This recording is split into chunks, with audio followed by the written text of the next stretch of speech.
Bismillahirrahmanirrahim. Assalamualaikum warahmatullahi wabarakatuh. Alhamdulillahirabbil alamin wa bihi nasta'in ala umuri dunya waddin wa ala alihi wa sahbihi ajmain. Amma ba'du. Qala Allah Ta'ala fi Qur'anil Karim, a'udzu billahi minasyaitonir rajim. Bismillahirrahmanirrahim. Wa ma arsalnaka illa rahmatan lil alamin. Shadaqallahul azim. Amma ba'du. Anak-anakku SMK, siswa-siswi SMK Polri Majalengka yang ibu banggakan, puji syukur marilah kita panjatkan kehadirat Allah Subhanahu wa Ta'ala yang mana telah melimpahkan begitu banyak nikmatnya kepada kita semua, sehingga kita bisa kembali melanjutkan obrolan kita yang kemarin, insya Allah, dan mudah-mudahan dalam keadaan baik-baik saja. Walaupun kita tidak bertatap muka, tidak menjadikan alasan untuk kita tidak berhenti atau bermalas-malasan untuk thalabul ilmi. Kita juga panjatkan mudah-mudahan apa yang sedang terjadi pada saat ini dengan adanya virus corona yang membuat kegiatan kita dibatasi, mudah-mudahan cepat dihilangkan oleh Allah Subhanahu wa Ta'ala, dicabut kembali oleh Allah Subhanahu wa Ta'ala, sehingga kita bisa berkumpul kembali, berthalabul ilmi kembali dengan bertatap muka. Amin ya Allah ya rabbal alamin. Salawat serta salam semoga tetap tercurah kepada junjungan alam Nabi Muhammad SAW, kepada keluarganya, kepada sahabatnya, kepada kita selaku umatnya yang menantikan syafaatnya di akhirat. Amin ya Allah ya rabbal alamin. Anak-anakku, siswa-siswi SMK Polri Majalengka yang ibu banggakan, melanjutkan obrolan kemarin masih tentang tugas dari Nabi Muhammad, yaitu sebagai pemberi rahmat bagi seluruh alam semesta. Sekarang akan ibu jelaskan beberapa pendapat tentang arti dari wa ma arsalnaka illa rahmatan lil alamin. Beberapa pendapat tentang terjemah dari ayat surah Al-Anbiya ayat 107 tersebut. Ada beberapa penafsiran tentang arti dari ayat tersebut, dan ibu juga akan menyampaikan ada beberapa kesalahan-artian, mensalah-artikan dari ayat tersebut. Kita akan bahas secara sama-sama.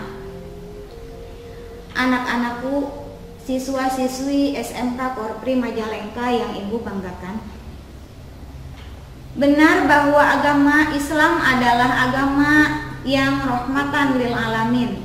Namun banyak orang menyimpangkan pernyataan ini kepada pemahaman-pemahaman yang salah kaprah, sehingga menimbulkan banyak kesalahan dalam praktik beragama, bahkan dalam hal yang sangat fundamental, yaitu dalam masalah akidah.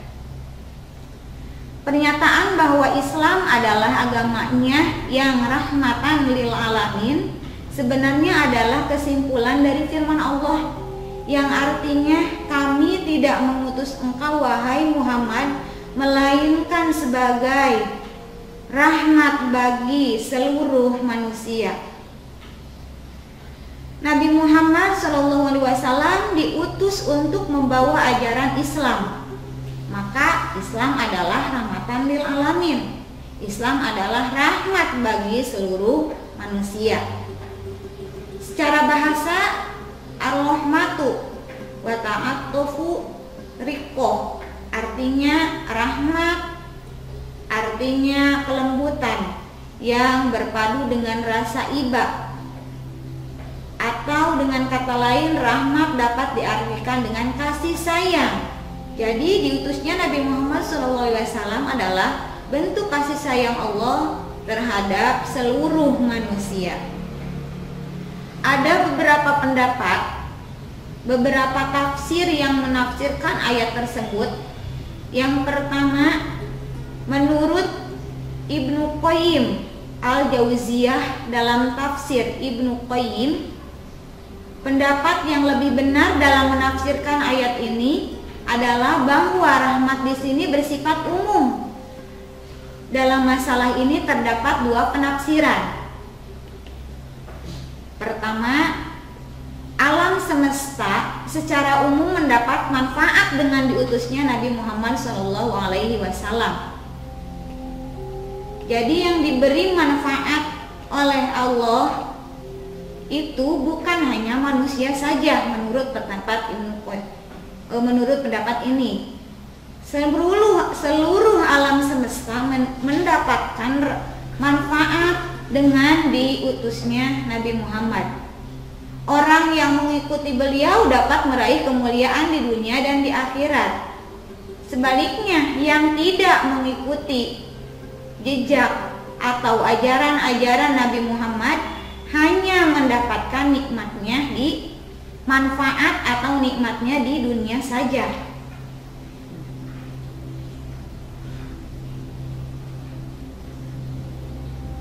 Orang munafik yang menampakkan iman secara zahir, mereka mendapatkan manfaat berupa terjaganya darah, harta, keluarga, dan kehormatan mereka.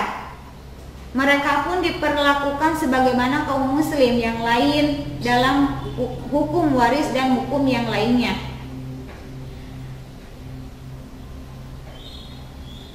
Dan pada umat manusia, setelah beliau diutus, Allah Ta'ala tidak memberikan azab yang menyeluruh dari umat manusia di bumi. Kesimpulannya, semua manusia mendapatkan manfaat dari diutusnya Nabi Muhammad SAW. Kedua, Islam adalah rahmat bagi setiap manusia. Namun orang yang beriman menerima rahmat ini dengan mendapat manfaat di dunia dan di akhirat, sedangkan orang kafir menolaknya, sehingga bagi orang kafir Islam tetap dikatakan rahmat bagi mereka, namun mereka enggan menerimanya. Sebagaimana jika dikatakan ini adalah obat untuk penyakit si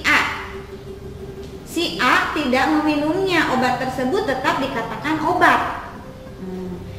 Mereka meyakini bahwa mendapatkan nikmat dari Allah Subhanahu wa Ta'ala dengan adanya Nabi Muhammad, tapi mereka tidak meyakini apa yang diajarkan, apa yang disampaikan oleh Nabi Muhammad tersebut. Nah, itu pendapat dari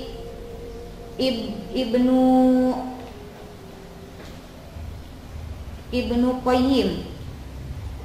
Kedua, pendapat dari Muhammad bin Ali Asy-Syaukani dalam Fathul Qadir. Makna ayat ini adalah, tidaklah kami mengutusmu wahai Nabi Muhammad dengan membawa hukum-hukum syariat, melainkan sebagai rahmat bagi seluruh manusia tanpa ada keadaan atau alasan khusus yang menjadi pengecualian. Dengan kata lain, satu-satunya alasan kami mengutusmu wahai Muhammad adalah sebagai rahmat yang luas, karena kami mengutusmu dengan membawa sesuatu yang menjadi sebab kebahagiaan di akhirat. Nah, menurut pendapat yang kedua, Allah menurunkan rahmatnya itu kepada seluruh manusia yang ada di seluruh makhluk yang ada di bumi tanpa ada kekecualian. Ketiga, menurut Muhammad bin Jabir At-Tabrani dalam tafsir At-Tabari mengatakan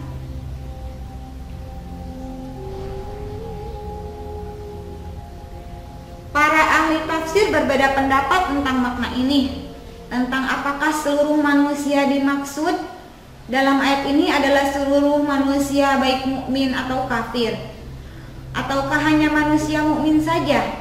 Sebagian tafsir berpendapat yang dimaksud adalah seluruh manusia baik mukmin ataupun kafir. Mereka mendasari dengan adanya risalah, adanya diturunkannya Nabi Muhammad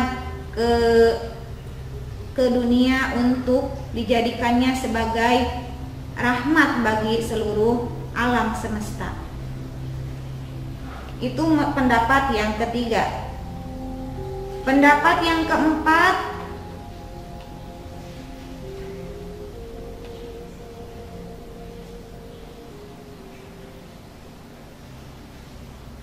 menurut Muhammad bin Ahmad Al-Qutubi dalam tafsir Al-Qurtubi, Sa'id bin Zabir berkata dari Ibnu Abbas, beliau berkata, Muhammad SAW adalah rahmat bagi seluruh manusia.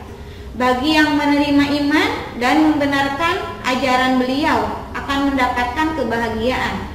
Bagi yang tidak beriman kepada beliau diselamatkan dari bencana yang menimpa umat terdahulu berupa ditenggelamkan ke dalam bumi atau ditenggelamkan ke dalam air. Itu menurut Muhammad bin Ahmad.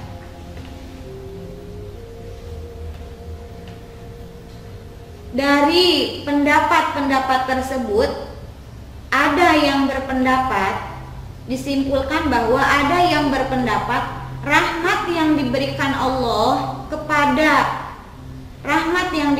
Allah melalui Nabi Muhammad tersebut, ada yang berpendapat untuk seluruh manusia, untuk seluruh makhluk yang berada di muka bumi.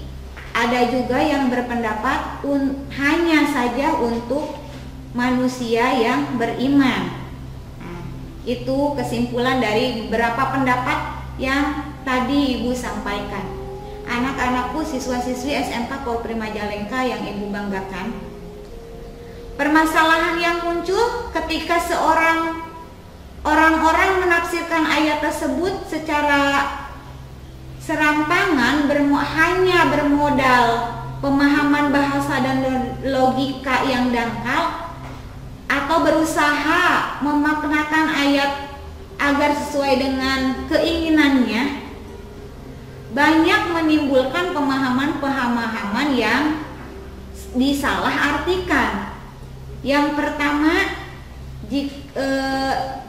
banyak pemahaman yang disalahartikan. Yang pertama, berkasih sayang dengan orang kafir. Nah, dengan adanya ayat wa ma arsalnaka illa rahmatan lil alamin, Allah, kami mengutus engkau Muhammad melainkan sebagai rahmat bagi seluruh alam. Nah, sebagian orang mengajak untuk berkasih sayang kepada orang kafir, tidak perlu membenci mereka, mengikuti ajaran-ajaran mereka, enggan menyebut mereka kafir atau bahkan menyerukan bahwa semua agama sama atau benar. Nah, intinya begini, kita yang menyalahartikan ayat tersebut memandang orang kafir itu biasa-biasa saja. Jadi tidak ada kemauan untuk mengajak mereka untuk mengikuti ajaran Allah. Henteu hewa ka kafir teh, biasa-biasa wae. Malahan mengikuti acara-acara mereka. Ketika misalkan mereka mengadakan acara agamanya, orang Islam, orang malah ikut-ikutan, cenah berpartisipasi. Nah, itu yang menyalahkan ayat tersebut, menyalahartikan ayat tersebut. Kedua, menyalahartikan ayat ini yaitu berkasih sayang dalam kemungkaran. Nah, ketika sebagian kaum muslimin membiarkan orang-orang meninggalkan sholat, membiarkan pelacur merajalela, membiarkan wanita membuka aurat mereka di depan umum, bahkan membiarkan praktik-praktik kemusyrikan dan enggan menasihati mereka karena kekhawatiran para pelaku maksiat tersinggung hatinya jika menasihati. Nah, sama membiarkan kemungkaran aya tara sholat, misalkan teman sekelasnya tara sholat, diantepkeun we, cenah alasannya tuh Islam kan rahmatan lil alamin, penuh kasih sayang, geuskeun we teu kudu diajak, teu kudu dielingkeun. Salah, itu salah mengartikan ayat tersebut ya. Tidak, dengan adanya Islam rahmatan lil alamin, penuh kasih sayang, tidak untuk kita membiarkan jika melihat orang yang meninggalkan sholat kita diam saja. Jika kita melihat orang yang berbuat maksiat kita diam saja. Babaturan orang bobogohan, orang mau malah ngabaturan. Nah, sama eta ge alasana karunya cenah. Karena Islam itu penuh dengan kasih sayang Bu, cenah karunya. Salah itu salah satu yang menyalahartikan ayat tersebut. Ketiga, salah menyalahartikan ayat tersebut, surah Al-Anbiya ayat 107, yaitu berkasih sayang dalam penyimpangan beragama. Ada lagi yang menggunakan ayat ini untuk melegalkan berbagai bentuk bid'ah, syirik, dan khurafat, karena mereka menganggap bentuk-bentuk penyimpangan tersebut adalah perbedaan pendapat yang harus ditoleransi, sehingga mereka pun berkata, biarkanlah kami dengan pemahaman kami dan jangan mengusik kami, bukanlah Islam rahmatan lil alamin. Nah, sungguh aneh ketika melihat orang yang musyrik keun we cenah da Islam rahmatan lil alamin, keun we cenah penuh dengan kasih sayang. Salah, itu harus kita benarkan, jangan dijadikan kebiasaan.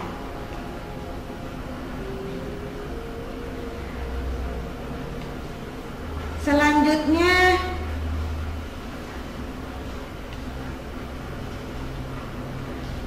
menyepelekan permasalahan akidah. Dengan menggunakan ayat ini, sebagian orang menyepelekan dan enggan mendakwakan akidahnya yang benar, karena mereka menganggap mendakwakan akidahnya hanya akan memecah belah umat Islam, menimbulkan kebencian, sehingga tidak sesuai dengan prinsip bahwa Islam adalah rahmatan lil alamin. Nah, ketika melihat orang berdakwah tidak mau berdakwah, ini mah teu hoyong ngajak batur misalkan untuk berbuat baik, teu hoyong ngajak batur untuk sholat. Nah, itu sama menyalahartikan ayat tersebut. Kesimpulannya, anak-anakku, siswa-siswi SMK Pur Prima Jalengka yang ibu banggakan, dakwah tauhid, seruan untuk berakidah yang benar adalah bentuk dari Allah Ta'ala. Karena dakwah tauhid yang dibawa oleh Nabi Muhammad SAW adalah rahmat Allah, maka bagaimanapun menjadi sebab pemecah umat. Justru kesyirikanlah yang sebenarnya menjadi sebab pemecah umat. Nah, mudah-mudahan kita dihindarkan dari apa yang tadi dipaparkan, penyalahartian terhadap surah Al-Anbiya ayat 107 yang berbunyi wa ma arsalnaka illa rahmatan lil alamin. Dan mudah-mudahan juga kita dijadikan sebagai rahmat bagi seluruh alam dan bisa menjalankan semua ajaran-ajaran syariat agama Islam dengan baik dan benar. Akhirul kalam, mohon maaf bila ada kesalahan. Wassalamualaikum warahmatullahi wabarakatuh.